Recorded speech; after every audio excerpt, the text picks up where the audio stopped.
잠깐만요. 학점은행제 편입 준비하다가 시간만 날렸다는 얘기 들어보셨나요? 합격생들의 공통적인 특징은 입니다. 안녕하세요. 학점은행제 어라운드 으뜸 멘토입니다. 학점은행제로 편입하면 불리하다는 말 한 번쯤은 들어보셨을 거예요. 근데 그거 사실 아니에요. 연고대나 서성한 같이 상위권은 물론이고 약대, 수의대 같은 메디컬 편입도 학점은행제로 충분히 가능합니다. 다만 준비를 비효율적으로 하는 분들이 워낙 많다 보니까 합격률이 생각보다 안 나오는 거예요. 저는 7년 동안 수백 명의 학생들을 직접 관리해온 플래너인데요. 학점은행제 편입에 대한 현실과 왜 실패하는지 오늘 솔직하게 다 말씀드릴게요. 먼저 편입이 뭔지 간단히 짚고 넘어가면요. 원하는 학교 학과에 3학년으로 들어가는 거잖아요. 그래서 지원 자격이 별도로 있는데 이걸 학점은행제로 갖추는 이유가 딱 3가지예요.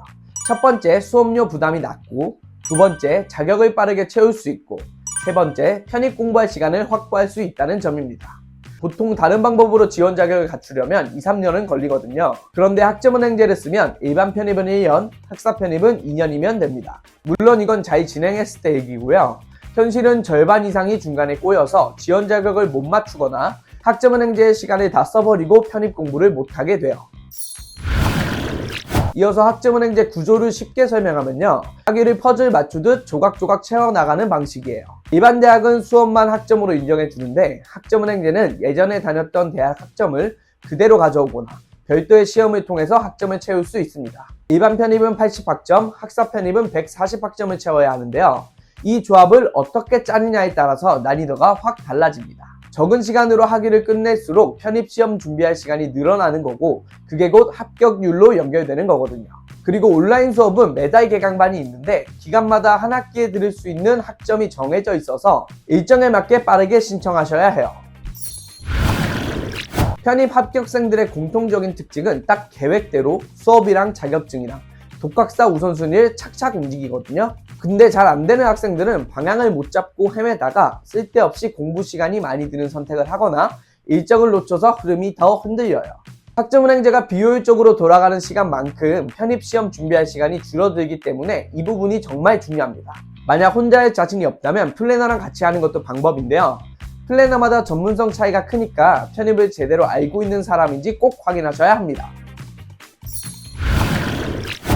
학점은행제로 편입을 준비할 때 전공은 보통 경영학과를 선택합니다. 단기간에 딸 수 있는 자격증도 많고 다른 전공에 비해 학위 취득 난이도가 낮거든요. 전공이 지원학과와 달라서 불이익이 없냐고 물어보시는 분들도 많은데요. 학업계획서 평가에서는 다소 불리할 수 있긴 합니다. 그런데 경영 외에 다른 전공으로 하면 시간이랑 비용이 과도하게 많이 들어서 오히려 합격률이 떨어지거든요. 그래서 어느 학과를 목표로 하시든 학위는 경영으로 빠르게 완성하시고 학업계획서는 따로 준비하시는 편이 훨씬 유리한 전략입니다. 인서울 편입은 출신 학교나 전공이 아니라 시험 전수와 학업계획서로 당락이 갈리니까요.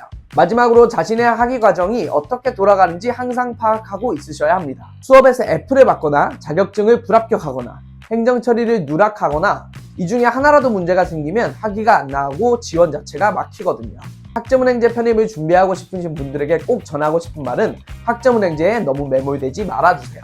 지원 자격을 갖추다가 에너지를 다 써버리면 정작 시험 공부는 하지 못하거든요. 편입 공부 시간 확보, 이게 학점은행제 편입의 핵심입니다. 궁금한 점은 댓글로 남겨주시고 고정 댓글 링크로 신청해주시면 자세히 안내드리도록 하겠습니다. 지금까지 으뜸 멘토였습니다. 감사합니다.